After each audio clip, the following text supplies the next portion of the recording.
Hey, what's going on, guys? Jeff Koga here, and welcome back. This is Jeff Koga on this early morning. Have a protein shake with Jeff. I guess it's my Sunday video, but obviously it's Wednesday, and the reason being is we had a long holiday, and I was actually out of town, and it was actually my birthday, so we're hanging out with good friends of mine, and we were just having a blast. And before that, actually, even on a Saturday, we actually were down in San Diego, and we with my girlfriend and two of our friends, Aaron and Claire, we actually went skydiving, and it was very, very interesting because it was my second time that I'm doing it, and the second time I was actually more scared than the first time. The reason being is the first time I went, a couple things happened. Number one, if you have never went skydiving, just remember this, okay, is when you actually jump out of the plane, just remember that if you scream, okay, and you're screaming and your face is going like that, my brain, I guess, stopped the breathing, so I was kind of having like a panic attack while I was in the air because the air's coming out. I was like, ah! And I couldn't really breathe until I told myself, hey, breathe. And I said, okay, the air's all around me, and I was cool about it. But the scary part was actually right when the chute went up, my strap said zzz, and then right behind me, the guy's behind you, right, in tandem. So I was screaming, is that supposed to happen? And the guy said, yeah, you're fine. He grabs my hand and says, put your hands here.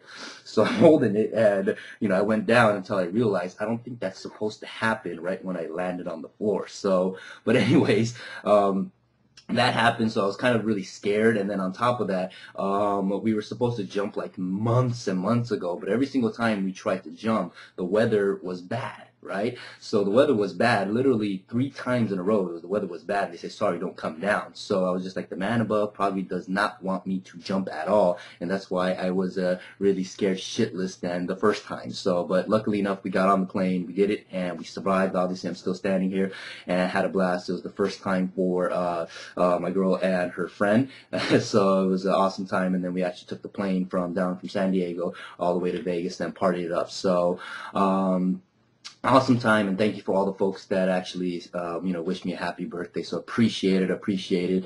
But this video, I want to actually really give you some really cool golden nuggets, okay, and really cool stuff I think you're gonna enjoy. And the reason why is sometimes I take for certain things very for granted, meaning that some of the stuff that we do in our business, I think that it's common sense, but in reality, as some folks will say, common sense really isn't too common around the world.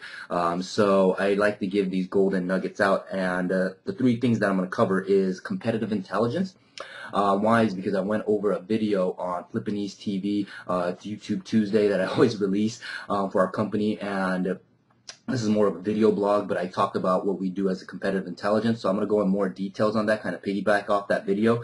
And then I'm going to cover what I like to call good to know versus a must know trade secrets within a business. Why? Because every business, I believe, has invisible trade secrets. And I've talked about it kind of a little bit on my other video blogs, but I'm going to go into deep on some of those actual trade secrets and give you a really golden nuggets on what it's all about. And then I'm going to go ahead and finish it up with something I like to call disruptive innovation or disruptive marketing, and why we're doing certain things within our business and to give us a competitive edge or competitive advantage over the rest of the investors and stuff like that. And I'll kind of tie it in all 3 on what it all means and stuff like that. And before I do, don't laugh at my Mario hat, okay, because I'm ready to go to the gym and I have funky hair going on, so that's why I have the hat on. So don't laugh, okay? So let's get to it, okay? Competitive intelligence, right?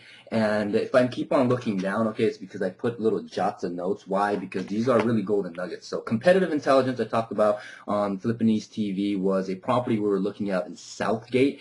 In Southgate, I was looking at one because we're in contract on one property, but on the MLS, on one of the comps that we have, sometimes we'll go ahead and look at a property where there's only one ARV, meaning that one ARV is a very high after repair value. Why is that important? Because in LA it's so competitive, right? So how we're justifying that and how it's worked in our benefit is if you have one comp that's very high, then we know for a fact that afterwards our project is completed, because we do some pretty damn good finishes on our rehab, that once we flip out, the appraisers can use that comp as at least a justifiable comparable in that area. So that's why we try to follow and track other investors. And especially we know a few handful of investors that actually do damn good job, and they always sell a lot higher even than their listing price. So we try to go ahead and shadow them. Golden nugget number 1, okay? So So we do that. But competitive intelligence in this Southgate property, on the MLS, it said 1459 on square footage, meaning the footprint of the property, right? But on the tax assessor, it said 1205. So there was a delta or discrepancy of almost what is that? I'm bad at math. Asian dude bad at math, right? 250 square feet, right? So the question was, what the hell? Why, right? Instantaneously, you can say that, hey, it's an illegal addition, but it became a little bit more interesting because there was one comp that flipped out around the 280-ish mark, okay? 285-ish mark, but I wanted to see if the second one, what happened there? So I went out to the property, and as I saw it, instantaneously, I knew something. What I knew was that 250 square feet, give or take, was actually illegal, in my opinion. I hadn't confirmed with building and safety or anything like that, but I know it was illegal. Why? Because the rest of the property was on a crawl space foundation, meaning that there's space between the foundations, so when you walk in, you take a step up, right? But then as you walk through the back, suddenly you drop down to a slab foundation. So when that happens, most of the time that those addition is probably illegal. Why? Because it's like a thin, foundation, and probably some folks just slapped it up and stuff like that. So, but the strangest thing was on the MLS, it said buyer to verify, well, it wasn't that strange, but buyer to verify all findings and yada, yada, yada. When, agents put that, it's usually to protect themselves because it's probably not permitted, right? So, but on top of that, the craziest thing was it was canceled out, okay? And anyone that knows anything in the real estate businesses, and I know if you're a real estate agent, you do this all the time, is if your MLS or your listing does not move on the MLS, what do? Some of y'all will cancel it out so that way your listing can stay fresh and you'll pop it back up, and with the lower price and stuff like that, with different copy on the description and stuff like that. So, but I knew the fact that the seller was an investor. Why? Because it was an LLC, and on top of that, the mailing address and the property address was different, but it did not sell at 279. Okay, now I didn't speak with that listing agent because I left the message but didn't return my call. But either way, I know for a fact that she's probably going to pop it back up again. And my gut tells me that if we were in contract on that property for a 1459, our property wouldn't move because our flip out price we had about 280, but this property going to move at 280. Obviously, it's 250 square feet smaller, and but it didn't move, so we're just like, okay, realistically, probably the ARV in that area might be around 260-ish, and if that's the case, our number just doesn't work out. Why? Because we were in contract at like 170-ish, and does need about 35,000, maybe 40,000 in repairs and stuff like that, so the number just doesn't work out. So, but that's what competitive intelligence is all about, going out there, actually investigating why certain things are certain ways, so that way you can have a competitive advantage, right? Now, the next part that I said I was going to talk to you all about was the good to know versus must know trade secrets. And I'm a firm believer in this, is that every industry has these secrets, okay? And these secrets sometimes may seem very inherently simple from the outside looking in, meaning that if you're an outside individual that's not in the industry, or if you're looking to get in the industry, you're going to assume and you're going to see it and say, okay, that's where the secrets are. You're going to assume that's how the money is made. For example, right? Folks who doesn't quite understand our business but understand the real estate investor game, they'll look at a certain investor and they'll be like, okay, it seems very easy. If you're a rehabber, you just buy ugly houses, you put some money in it, right? And you'll go ahead and fix it up, and then you'll resell it for a profit. Very, very simple, right? In theory-wise, right? If you're a wholesaler, what do? You go and tie up a property, right? Either via organic marketing or direct mail or off the MLS, and then you'll go ahead and sell your contractual rights to another investor like us, like a rehabber, and then you make a little rip on what you have a contract for and what you sold it to your end investor. Now, what other folks don't talk about is the trade secrets. Now, as you go deeper, I'm going to give you a couple of examples on what good to know trade secrets are and what must know trade secrets are, and how those trade secrets, the good to know and the must to know, is going to dramatically change as your business grows. Okay, here's a prime example. Okay, is repair costs, right? A lot of folks ask me, okay, how do you estimate repair bids, right? Now, if you're a wholesaler, right, a must know trade secret, in my opinion, as a wholesaler, is that most contractors will go ahead and estimate a repair bid by taking the total material cost and multiply it by 3. and they'll say that's the total cost of the construction. Okay, now if you know that, then that's a must-know trade secret if you're doing a wholesale thing, right? But as your business grows and you become from a wholesaler to maybe a full-blown investment company, you're starting to rehab, right? If you're doing a rehab, doing maybe 1 or 2 a month and stuff like that, you can probably still get away with using that kind of, must-know trade secrets, right? The material cost versus repair, times 3, that'll be the total repair cost. But as you start doing more deals, it becomes very difficult to manage. Why? Because there's a lot of areas that the contractor can rip you a new one if you don't know what the hell you're doing. So you have to become more itemized in terms of your material cost and your repair cost. And that's where you have to know other trade secrets, such as how roofing is calculated, right? Like, for example, I had one of my acquisition guys, Joseph, who actually gave us a trade secret. This is a must-know trade secret for anyone that's rehabbing, is how roofs are calculated, right? So this is how it goes. Take your square footage from home and divide it by 100 to get your total number of squares, right? Then take that number and times it by 250 to 300, and that will equal your retail. Now, anything below $250 a square is a wholesaler or rehabbing price.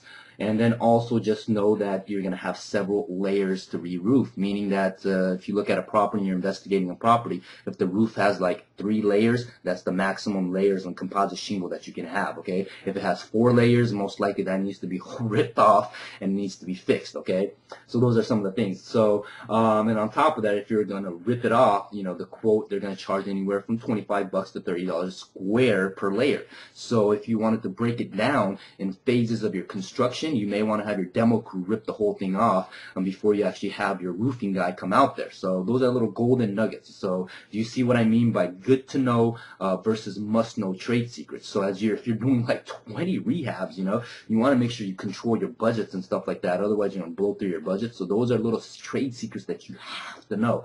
So now I'm going to go into the last part, because I think I'm running out of time, is the last part about disruptive innovation or disruptive marketing, right? And I had a conversation with an individual that we're talking with, and he's helping us, or I'm hoping he's going to help us raise capital and stuff like that, because we're in need of capital within our business, because our business is growing so fast and we want to slow down our wholesaling department. Why? Because now we have the ability and capability that we feel confident enough that we're going to be able to go ahead and grow exponentially, because we have a project manager in place and we're tightening up our rehab side. So we're looking for capital. But anyways, disruptive innovation, disruptive marketing. He asked the question, Jeff, why are you giving out your trade secrets in your business? Okay, now what is disruptive marketing? Okay, and there's an interesting thing that I'll read off to you. Okay, that they talk about. Where is it? Okay, and it's from the Harvard Business School, right? And it says existing companies have a high probability of beating new entrant or attackers when the constant is about sustaining innovation. Right? Now, what does that mean in the real estate game, right? Yes, I've been doing this since 2004, but then it was, different market back then in 2004. I was punk snot-nosed kid at age 19, and I really didn't know what the heck I was doing. But hey, you know what? The market actually covered a lot of my mistakes and errors, and, hey, we made some money on it. But as the market changed, you have to actually now think. So what is this disruptive marketing, right? And how you can have a competitive edge. Why? Is because most investors, old timers, they don't want to give out these trade secrets. Why? Because it's what they have used to go ahead and make genuinely boatloads of money, right? So now what I'm doing within my business is I'm doing disruptive marketing. As you're watching this, right? And as the folks are watching Flippin' East TV on every Tuesday that I'm releasing, I'm giving core value, or I'm hoping that I'm giving value that folks can actually watch this and actually be like, hey, you know what? This guy actually knows his stuff. This guy knows what he's doing. And then from there, somehow we're going to link up and we're going to be able to go ahead and do business via either one, you're going to wholesale me property, or two, if you're looking to maybe get, some return on your capital and so forth, hey, maybe we can work some type of partnership, or maybe, you become a private lender or something like that. So I'm doing a lot of disruptive marketing, meaning I'm giving away core values or core trade secrets, even the good to know trade secrets and must know trade secrets on these videos. So that way, I can have a competitive edge. So that's essentially what I'm doing and really giving it away. And I believe it's the difference between the scarcity mentality and the abundance mentality, meaning the scarcity mentality is saying, me, what I know is the hottest